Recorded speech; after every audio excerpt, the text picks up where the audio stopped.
Há várias razões para também os adultos necessitarem de ser vacinados. Um tema que no espaço Harvard Medical School Portugal vamos analisar hoje com o professor Armando Brito de Sá. Um tema que, Sr. Professor, como está? Muito bom dia. Olá, bom dia. Um tema que as pessoas, curiosamente, relacionam muito com a sua infância, enfim, as vacinas, algo que ficou lá muito no passado. Curiosamente, há adultos que nem isso podem ter como memória porque não foram vacinados em crianças. É verdade? Ainda existe uma percentagem significativa de adultos, sobretudo das gerações mais velhas, para os quais as vacinas não eram efetivamente um hábito. As vacinas começam a generalizar-se. Nem eram obrigatórias, portanto. Não eram obrigatórias. Atenção, isso é algo que é um conceito errado. As vacinas não são obrigatórias. São recomendadas, são fortissimamente recomendadas. E nós, felizmente, temos um dos países da Europa e do mundo onde, efetivamente, a vacinação é mais generalizada, sobretudo nas nossas crianças, e isso é muito bom. Mas, apesar de tudo, há locais ou situações em que é solicitado o boletim de vacinas para ver se está atualizado.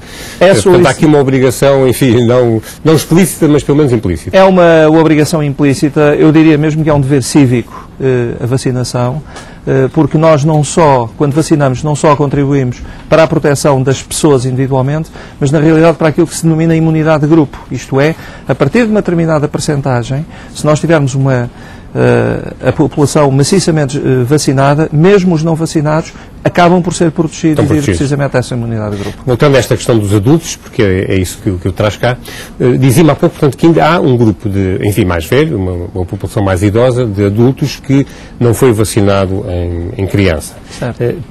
Para eles, isso ainda hoje pode representar um risco e deve-se aconselhar a vacina? Recomenda-se. Há essencialmente uma vacina que é recomendada para todos os adultos, na verdade, e ao longo de toda a vida, que é a vacinação contra o tétano, que se faz de 10 em 10 anos, ou que se recomenda ser feita de 10 em 10 anos, e que de alguma maneira, portanto, mesmo as gerações mais novas fizeram na infância, de 10 em 10 anos, todos os adultos são supostos ser vacinados. Em relação às restantes vacinas, é algo variável. Sobretudo nas populações mais idosas, recomenda-se a vacinação antigripal, e essa não tem a ver com a sua infância, tem a ver precisamente com as suas características, pessoas mais idosas, mais frágeis, com uma imunidade algo diminuída.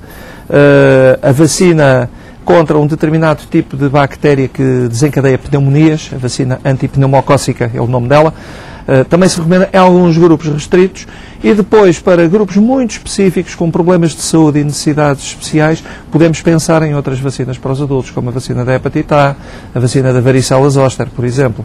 De qualquer forma, o que eu ia dizer é que há, apesar de tudo, e nomeadamente na população mais idosa, e falou aí da vacina da gripe, nos últimos anos, penso eu, esse hábito, vamos lhe chamar assim, porque de facto algumas são mesmo sazonais e são periódicas, anuais, é um hábito que se enraizou ou que está a enraizar, na sua opinião, já com valores satisfatórios? Já com valores muito aceitáveis, bastante significativos. Acho que ainda há algum trabalho a fazer nessa área, irá ser continuado a ser feito, naturalmente, mas sim, hoje podemos dizer que temos níveis de vacinação antigripal, sobretudo na população idosa, relativamente elevados.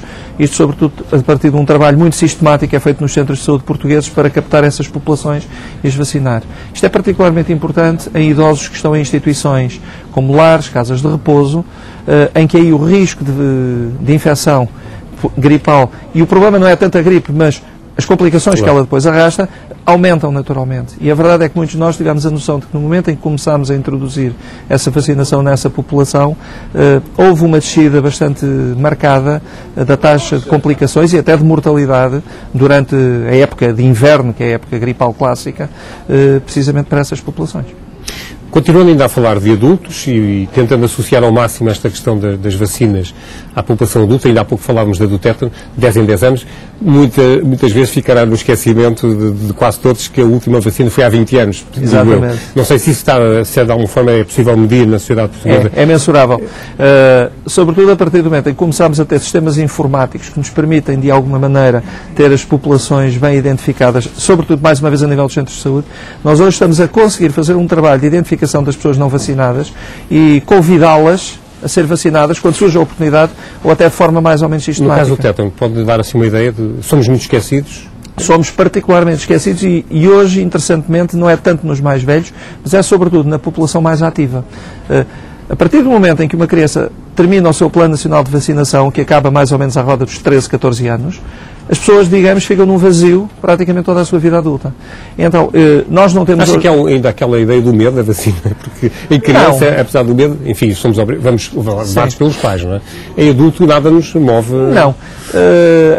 Acontecerá, portanto, num reduzido número de pessoas. O tradicional medo das agulhas é uma situação clássica, mas realmente que é muito reduzido e os adultos normalmente não têm esse tipo de problema. É mesmo a falta de percepção do problema. Nós aqui, digamos, somos vítimas do nosso próprio sucesso.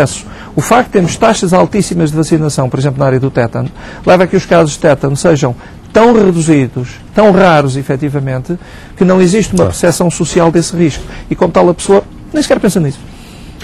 No entanto, há outras vacinas que também são importantes recomendar no caso de um adulto ou até de uma criança, que são, por exemplo, as relacionadas com as viagens para o estrangeiro, para zonas ou países onde se sabe que existem doenças mais complicadas. Exatamente. Há vacinas que devem ser feitas e que são particularmente importantes em determinadas regiões do país. E aquilo que se recomenda, na dúvida, a qualquer adulto que se vá deslocar para uma área em que ele suspeite que haja problemas de saúde, é consultar o seu médico, ou consultar uma consulta de medicina de viagens, porque elas existem, efetivamente, para se informar sobre que vacinas são essas. De um modo geral, podemos pensar a hepatite A, a febre amarela, a hepatite B, a febre tifoide, são 4 exemplos de áreas de vacinas que em determinadas áreas específicas fazem sentido. A febre amarela, por exemplo, é muito comum, sobretudo para pessoas que se deslocam, por exemplo, para os antigos países de expressão portuguesa, em que efetivamente há áreas em que continua a ser um problema e, portanto, é recomendada essa vacinação.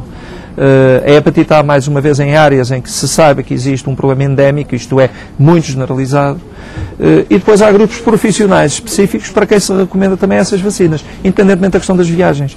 Por exemplo, a hepatite A, que se transmite através de alimentos, através de água contaminada, é recomendada, por exemplo, em trabalhadores, por exemplo, da área dos esgotos, ou que trabalham, por exemplo, com produtos contaminados alimentares. E acha que nesses setores essas recomendações são seguidas? Por exemplo, as autarquias ou as entidades patronais, de alguma forma, promovem essa Habitualmente, os serviços de medicina no trabalho promovem este tipo de vacinação e estão atentos a estes problemas. Lá está, são problemas de nicho, são problemas muito específicos de determinadas áreas. E, normalmente, essas áreas costumam ser controladas. Sim. Para terminarmos, Sr. Professor, uma última questão. Não sei se eventualmente é polémico ou não. O facto de o tempo ter mudado nas últimas décadas e o nosso clima eventualmente também estar a sofrer alterações importantes e a aproximar-se muito de um clima tipo tropical ou subtropical, e tem-se muito falado também enfim, Portugal ser ou não ser afetado por alguns mosquitos, nomeadamente que podem trazer doenças ditas tropicais. É de facto uma preocupação e deve haver vacinação nestes casos ou é um alarmismo desnecessário? Então é assim. A maioria das doenças tropicais que se transmitem, que são vacináveis, e estamos a falar neste caso de vacinas, será muito difícil. Teríamos de ter alterações climáticas verdadeiramente radicais, explosivas mesmo, para nós termos esses agentes. Estou a pensar no mosquito da febre amarela, por exemplo. Outras, falou-se há uns tempos precisamente da questão do dengue. A questão do dengue. Para o dengue não existe uma vacina. Existe um tratamento adequado, existe alguma profilaxia que pode ser feita. Na realidade, é interessante notar que, historicamente, nós em Portugal já tivemos doenças consideradas como tropicais, nomeadamente o paludismo, e que foram erradicadas na décadas de 50 e 60, nomeadamente nas zonas de produção de arroz, de Setúbal, por exemplo. Fez-se um trabalho, e também em grande parte do sul do país, na realidade. Fez-se um trabalho enorme de erradicação e hoje nós podemos dizer que o país está livre dessas doenças. Teríamos que ter alterações maciças do ponto de vista climático, julgo eu, para, de alguma maneira, essas doenças se tornarem endémicas, porque a questão não é tanto a doença importada por viagens, mas é o agente conseguir sobreviver no clima português. Fica aqui o seu alerta e fica também então este lembrar ou relembrar a quem é adulto que as vacinas não são só para as crianças. Sr. Professor, absolutamente. Muito obrigado pela sua presença aqui na edição da manhã. Com certeza. E vamos continuar as horas